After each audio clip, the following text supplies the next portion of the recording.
If you met me when I was 8 or 9 years old, you probably would never believe that one day I'll be on stage playing piano for you guys. Every evening like clockwork, my mom would yell at me from across the room, "Time to go practice piano." And every evening like clockwork, I would go to the piano, sit down on the bench, close my eyes, and literally start sleep playing. Yes, literally sleep playing. I would just close my eyes, put my hands on the keys, and start pressing random keys, hoping that the chaotic noises I make are good enough to fool my mom. Spoiler alert, it didn't.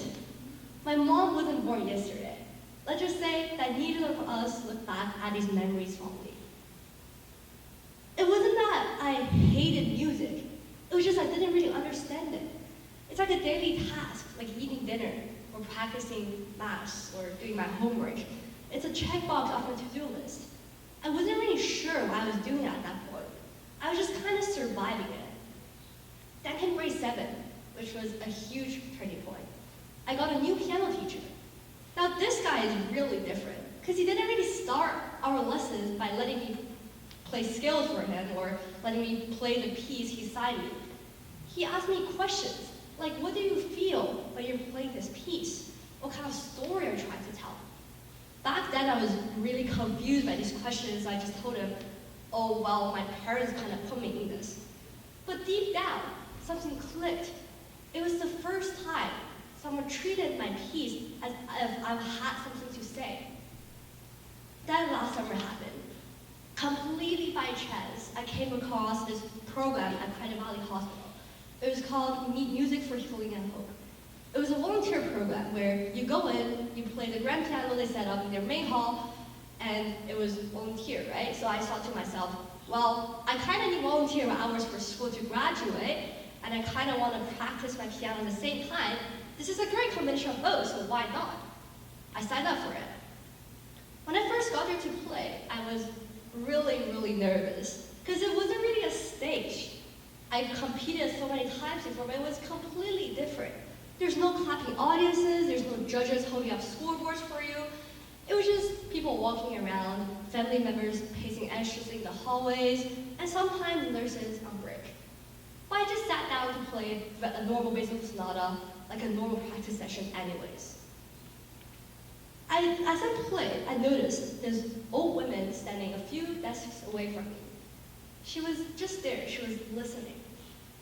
I played for 10 whole minutes, and she listened for 10 whole minutes. After I finished, she walked up to me, holding her purse to her chest. She told me that my playing actually moved something in her heart, like it had a story to tell. She told me that she'd been wanting to play piano through her whole life, but couldn't get the chance to. And my playing really made her feel like that dream was still alive. I was absolutely stunned, not by the compliment, but by what it meant. It meant something deeper than that. It was when I realized that music wasn't about being the best in the room or having the best technique. It's about the connection. Because my music moved someone who never touched a piano, made them feel inspired, felt seen, felt heard. And it made me realize what music actually is. It's about the connection. It's something human. It's not about just technique or trying to get awards or making my parents proud. It's more than that. It's about the connections between people. You're reaching someone when words can't. That moment made me feel a sense of purpose that I never felt before. It made me feel like I'm capable of achieving something with my skills, with the skills I've built. It made me question, what other stuff can I do? And that's when everything started. Because I started to question myself. How could I make the community and the world around me a little bit better with the skills I built? That question stuck with me. In grade 9, I started to notice how much people around me are struggling with to get the healthcare support they needed. Friends, classmates, even strangers. The problem isn't just that the long wait times in hospitals. It was more than that, something deeper. It was the fact that they don't know where to start. They don't even know when to start to seek for help. So I wanted to do something for it, because the system wasn't really built for it. So last year, on this exact stage, I launched my project, Health Help Us, which is a website aimed to provide online consultation for people seeking help. when they notice that there's something wrong going on with them.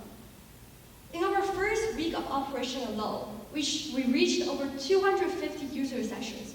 That's 250 moments where someone got the help they needed, got the support they needed, where they might have been left in confusion or fear. But I didn't want to stop there. I started to question myself even more. How do I make this more efficient? How do I do more with it? How do I help more people?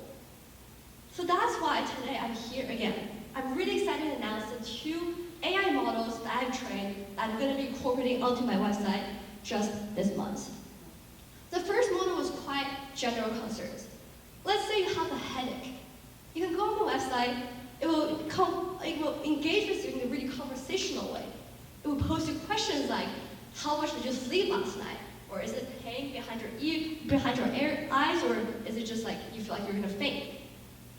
These are the stuff that a real doctor would probably ask in your real consultation. My model generates a response of the next step you probably should take based on the response you give to it. The second model is a lot more personal. It came from something close to me from home, my mom. She got diagnosed with a brain tumor last year. The scariest part wasn't just the diagnosis itself. It's how long we've been dismissing the symptoms. The fatigues, the dizziness, things we wrote off as stress or just not enough sleep. It made me realize how easy it is for us to just ignore the signs our bodies are trying to give us. So this is what this model is for. One that detects the neurological red flags. It gives the user a series of questions, and the user gives response. It then generates a likelihood percentage of how much your symptoms align with the symptoms stored in its data. Realize that this is not here to replace doctors. It's here to give you the guidelines. It's like a flashlight when you're in the dark. It guides you to let you know when you're supposed to seek help, what kind of help you're supposed to seek for. From playing Beethoven's sonata in a hospital lobby to making healthcare a bit more accessible, these might feel like completely different paths. But for me, they're under the same mission. It's about using what I love, what I know, to make someone else's life a bit better. And that I've learned is what purpose truly is. Sometimes it's just one single person doing one single thing for this one other person. And realizing that it's not always loud or dramatic, but that's enough to change everything. Thank you.